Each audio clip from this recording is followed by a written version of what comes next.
Lee. But first, here is the real-life story of a biochemist who helped manufacture a medicine that was a bit more useful to society.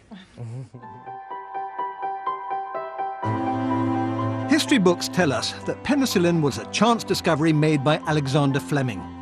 He certainly found a mould growing in a petri dish killed bacteria, but it wasn't him that turned it into the miraculous medicine we know today.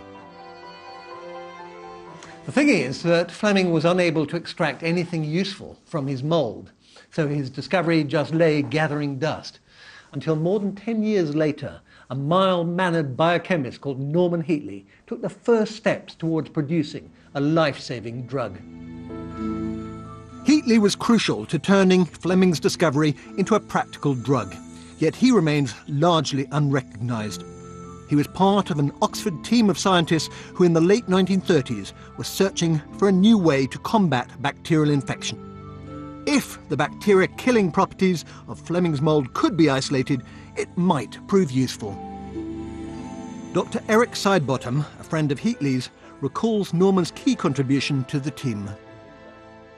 So he was the guy who developed all the methods, really, for extracting and purifying the penicillin. And that was a real problem. That's where Fleming failed. Heatley devised an ingenious chemical process that allowed the penicillin to be extracted from the mould. But there was still a long way to go. The first stuff that was used for experimental purposes was probably not much more than 1% penicillin and 98–99% impurity. And they gradually, slowly improved that.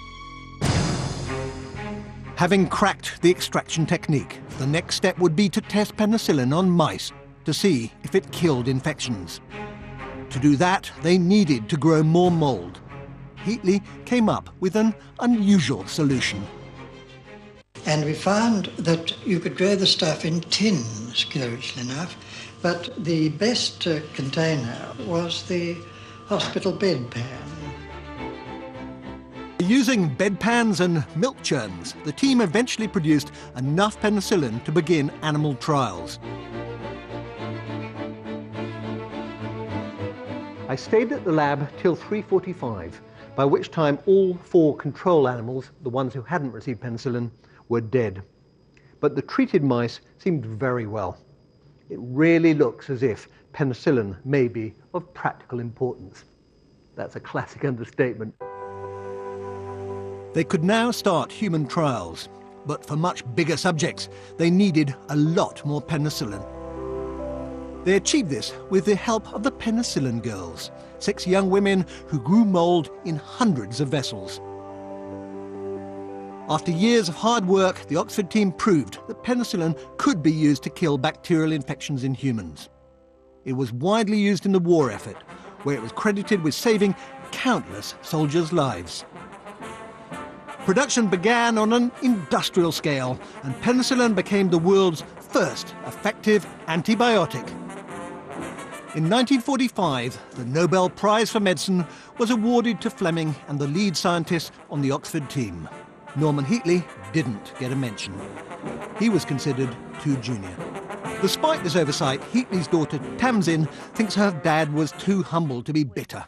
I remember hearing him at a party once, and somebody said, "Oh, what do you do?" And he said, "Oh, nothing much. I just mostly am a gardener."